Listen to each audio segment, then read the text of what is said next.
கனகராஜ், இந்த சட்ட திருத்தம் கொண்டு வரப்பட்ட போது திமுகவும் பேசல, திமுக எம்பிக்கள் பேசல, கூட்டணி கட்சிகள் பேசலன்னு ஜவஹர் அலி சொல்றாரு.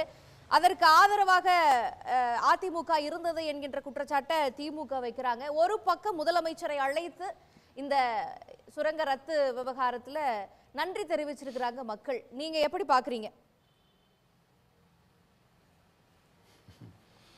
நண்பர் ஜவஹர் அலிக்கு அந்த விட்டகொர தொட்டகொர போகலை. ஆக்சுவலாக எனக்கு ஒரு சந்தேகமே வருது. என்ன சொல்றாரு? விட்டகொர தொட்டகொர. இந்த சட்ட திருத்தம் ஏன் ஜவஹர் அலி அவசரப்படுறீங்க? நீங்க எல்லாத்துக்கும் உங்களுக்கு கேட்கலையா? என்ன சொன்னீங்கன்னு எனக்கு கேட்கல. அதனால விட்டகொர தொட்டகொரன்னு எங்களுக்கு என்ன விட்டகொர தொட்டகொரன்னு தெரிஞ்சுக்கலாங்கிறதுக்கான கேக்குறேன். வார்த்தைக்கு வார்த்தைக்கு விவாதம் பண்ணா பொருள் இல்லாம போயிடும். அதுக்கு அனுமதிச்சீங்களா திமுகவை? நான் வார்த்தைக்கு வார்த்தை அனுமதி பண்ணல.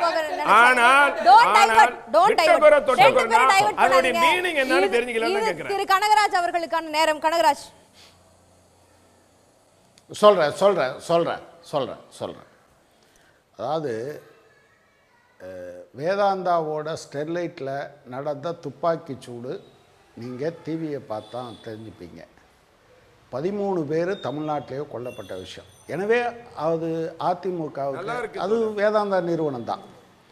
இந்த வேதாந்தாவுக்கு தான் ஹிந்துஸ்தான் சிங்க் நிறுவனத்தை பாஜக கொடுக்குது. வாஜ்பாய் இருந்த காலத்தில் அதுவரை லாபத்தில் இருந்த 2022 அதனுடைய லாபம் 68 கோடி. ஆனால் நட்டத்தில் இயங்குதுன்னு சொல்லி வாஜ்பாய் கவர்மெண்ட்டு 26% வேதாந்தா குழுமத்துக்கு கொடுக்குது. அப்புறம் ஆட்சியிலேருந்து போகிறதுக்கு முன்னால் இன்னொரு 16%, அப்படியெல்லாம் ஒரு 65%, 45 அப்புறம் 65 மாற்றி ஒட்டுமொத்த குத்தகையும் அவங்ககிட்ட கொடுத்தாங்க. இது வேதாந்தாவுக்கு இங்கே மட்டும் இல்லை. நீங்கள் காஷ்மீரில் இருக்கிற 370 ரத்து பண்ணுறேன்னு சொன்னோன்னே நீங்கள் எல்லாம் வந்து ஏதோ இஸ்லாமியர்களுக்கு எதிராகன்னு மட்டும் நினைக்காதீங்க. அதோடு சேர்ந்து அந்த மலையில் இருக்கக்கூடிய ஏராளமான லித்தியம் இருக்குன்னு சொல்கிறாங்க. அதை எடுக்கிறதுக்காகத்தான் 35A ரத்து பண்ணாங்க. அதனுடைய தொடர்ச்சி தான் நீங்கள் மணிப்பூரில் மலை பிரதேசத்தில் வேறு யாரும், அதாவது பழங்குடியினர் வைத்திருக்க நிலத்தை வாங்க முடியாதுங்கிற சட்டத்தை திருத்தி எல்லாரும் பழங்குடின்னு சொல்லிட்டா யார் வேணாலும் வாங்கிடலான்னு ஒரு ஏற்பாட்டை பண்ணாங்க. அதனுடைய தொடர்ச்சி தான். அதுக்காகத்தான் இந்த சட்டத்தை பொதுவாக தனியாருக்கு கொடுக்கறதுக்காக இது திருத்துறாங்க. அதாவது 57 சட்டத்தில் முதல் திருத்தம் 2015 வருது. அடுத்த திருத்தத்தில் தான் 2063 வருது. நான் என்ன சொல்கிறேன்னா, வேதாந்தாவுக்கு, அதாவது ஹிந்துஸ்தான் சிங்க் நிறுவனம், அது பொதுத்துறை நிறுவனம், 1966 உருவாக்கப்பட்டது. நம்முடைய வரிப்பணத்தால் உருவாக்கப்பட்டதை பாஜகவின் வாஜ்பாய் தான் அவர் வேதாந்தாவுக்கு கொடுக்குறார். தமிழ்நாட்டில் நீங்கள் ஸ்டெர்லைட்டுக்கு எதிரான போராட்டம் நடக்கும்போது நீங்கள் பாஜக என்ன நிலையை எடுத்தது என்பது நமக்கு தெரியும். இந்த விஷயத்தில் திரு அண்ணாமலை முதல்ல பேசும்போது எதுவுமே வரக்கூடாதுன்னா தமிழ்நாடு எப்படி வழங்கும் அப்படின்னு பேசினார் பார்த்தீங்களா? நேற்று ஆளுநர் பேசினார் பார்த்தீங்களா? இங்கேருந்து எல்லாமே போயிடுச்சு அப்படின்னு பேசினார் பார்த்தீங்களா? இவங்களுடைய, அதாவது தானாட வில்லையமாக தசையாடுதுன்னு சொல்லுவாங்கள்ல, அதுதான் இது. இன்றைக்கி அண்ணாமலை அதில் உரிமை கொண்டாட முடியாது, அந்த மக்களுக்கு தெரியும். நேரடியாக பேசின வீடியோக்கள் இருக்குது. இதில் நான் என்ன கேட்குறேன்னா, இந்த திரு எடப்பாடி பழனிசாமி அவர்கள் எங்களுக்கும் பாஜகவுக்கும் எந்த சம்மந்தமும் இல்லை அப்படின்னு சத்தியம் பண்ணிக்கிட்டே வர்றாரு. ஆனால் அவங்களுடைய, எனக்கு தெரிஞ்சு 1-2 பேர் பாஜக உண்மையான தவறு செய்கிற போது அதை பேசுகிறார்கள். நண்பர் ஜவஹர் அலி இன்னைக்கு பாஜக ஏதாவது தப்பாக நினச்சிடக்கூடாதுன்னு மொத்த இதையும் திமுக மேல போடுறதுக்கு முயற்சி பண்ணார்.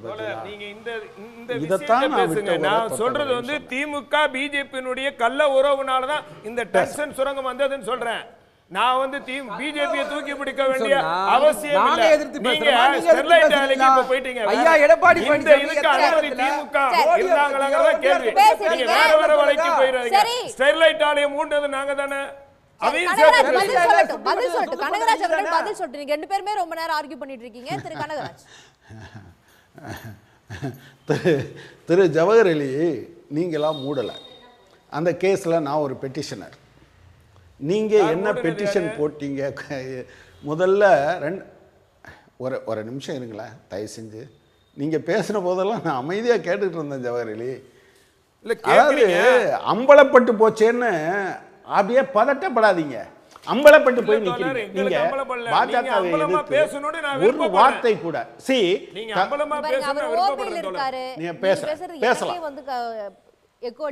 பேசுறேன் ஜவஹர் அலி. உங்களுக்கு என்ன பிரச்சனை? எவ்வளவு நேரம் பொறுமையா சொல்லிட்டு இருக்கேன். நீங்க பேசினா யாராவது நான் குறுக்க தலையிட்டேனா? நீங்க என்ன பேசினாலும். ஆனா உங்க நோக்கத்துக்கு இடையில பேசிட்டு இருக்கீங்க.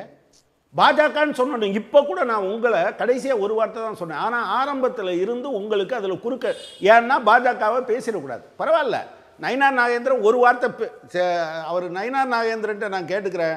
ஒரு வார்த்தை பேசினா பழனிசாமி அங்கே வந்துருவேன்னு சொல்றாரு. ஒரு வார்த்தையை பேசுங்க, பிரச்சனை பேசாதபோது நீங்க வேண்டுமென்றே நம்ம பாஜகவுக்கு சப்போர்ட்டா பேசுற மாதிரி நீங்க திசை திருப்பி கொண்டு போறத என்னால ஏத்துக்கிற முடியாது. பிஜேபிக்கு ஆதரவா ஒரு வார்த்தையா பேசுனா நீங்க அப்படி திசை திருப்பி கொண்டு போறீங்க. ஒரு நிமிஷம் இருங்க. இந்த சட்ட திருத்தத்தை இல்ல ஒரே ஒரு நிமிஷம். இந்த சட்ட திருத்தம் கொண்டு வந்தது இந்துஸ்தான் சிங்க அவங்ககிட்ட கொடுத்தது. இந்த ஒட்டுமொத்த ஏலத்தையும் இவங்க எடுத்துட்டு போட்டோம்னு கொடுத்தது. இத்தனை விஷயத்திலையும் இருக்கக்கூடிய ஒரு ஒன்றிய அரசாங்கத்தை எதிர்ப்பதற்கு பதிலாக நான் இருக்கும் வரை இதை அனுமதிக்க மாட்டேன் என்று ஒருவர், அது ஒன்றும் சாதாரணமான விஷயம் இல்லை. அது ஒருவேளை அனுமதிக்கப்பட்டிருந்தா நீங்கள் என்ன கேட்டிருப்பீங்கன்னா, இருக்கிறீங்களா இல்லாமல் போயிட்டீங்களான்னு கேட்டிருப்பீங்கல்ல. அது பகிரங்கமான ஒரு ஒரு ஒரு அது உறுதித்தன்மையை காட்டலையா? நீங்கள் விமர்சனம் பண்ணுங்கள். நீங்கள் எதிர்க்கட்சி என்கிற முறையில் உங்களுக்கு ஆளும் கட்சியை விமர்சனம் பண்ணுவதற்கு எல்லா உரிமையும் இருக்குது. நான் அதை இல்லைன்னு சொல்ல. ஆனால் எனக்கு நீங்கள் போய் வீட்டில் போய் போட்டு பாருங்கள். அதுதான், அதைத்தான் நான் சொன்னேன், விட்ட குறை தொட்ட. எனவே தமிழ்நாட்டுக்கு பேரிடர் பாஜக. அந்த பேரிடர் இன்னொரு பேரிடரை கொண்டு வர நினைத்த போது தமிழ்நாட்டில் உள்ள மக்கள் அத்தனை பேரும் ஒன்றாக நின்றார்கள். தமிழக சட்டமன்றம் தீர்மானம் நிறைவேற்றியது. ஆனால் அந்த காலத்திலேயும் அண்ணாமலை போய் என்ன சொல்லிட்டு வந்தாருன்னா, எல்லாத்தையும் இப்படி சொன்னா, எல்லாத்தையும் யாரெல்லாம் இப்படி சொல்ல, மக்களை பாதிக்கக்கூடாதுன்னு தான் சொல்கிறோம். நீங்கள் வந்து ஸ்டெர்லைட்டு ரத்னகிரிக்கு வந்தால் இங்கே விரட்டி விடுவீங்க, கோவாவுக்கு போனால் விரட்டி விடுவீங்க. அதை நீங்கள் ஆதரிப்பீங்க. முதலமைச்சர் அங்க போனது டிஎம்கே ஸ்டிக்கர் ஒட்டுறதுக்காக போயிருக்காருன்னு அதே அண்ணாமலை வந்து இன்னைக்கு சொல்லியிருக்கிறார். கட்டாயம் திமுக ஸ்டிக்கர் ஒட்டும். சிபிஎம் இப்போ டிஒய்எஃப்ஐ நடைபயணம் போயிருக்கு, விவசாய சங்கம், விவசாய தொழிலாளர் சங்கம், நாங்கள் எல்லாம் ஸ்டிக்கர் ஒட்டுவோம். அதுக்கான உரிமை உங்களுக்கு இருக்குது. ஆனால் அந்த பேரிடரை கொண்டு வந்த பாஜக எந்த வகையில் கொஞ்சம் பேரை நாங்கள் கூட்டிகிட்டு போனோம். எங்கே என்ன பிரச்சனை வரும்னே சொல்லலையா? யார் இவர்? விஸ்வகுரு. உலகமெல்லாம் இவருக்கு தெரியும். இவர் எல்லா போரையும் நிறுத்துறவர். ஆனால் அரிட்டாப்பட்டி மக்கள் பாதிக்கப்படுவாங்கங்கிறது மட்டும் இவருக்கு தெரியாமல் போச்சான். இதை சொல்லலை அப்படின்னு சொல்லிட்டு இருந்தவர் யார்? அவர் தானே.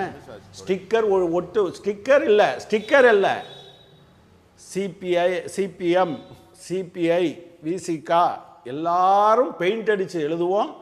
மக்கள் மனசில் நாங்கள் ஸ்டிக்கர் ஒட்டினாலும் ஒட்டலைனாலும் மக்கள் மனசில் அது இருக்குது. நம்ம குறிஞ்சி ஐயா பேசினார் இல்லையா, அவர் ஒரு பொது மனிதர் என்கிற முறையில் யாரையும் பாதிச்சிடக்கூடாது அப்படின்னு பேசுகிறாரு.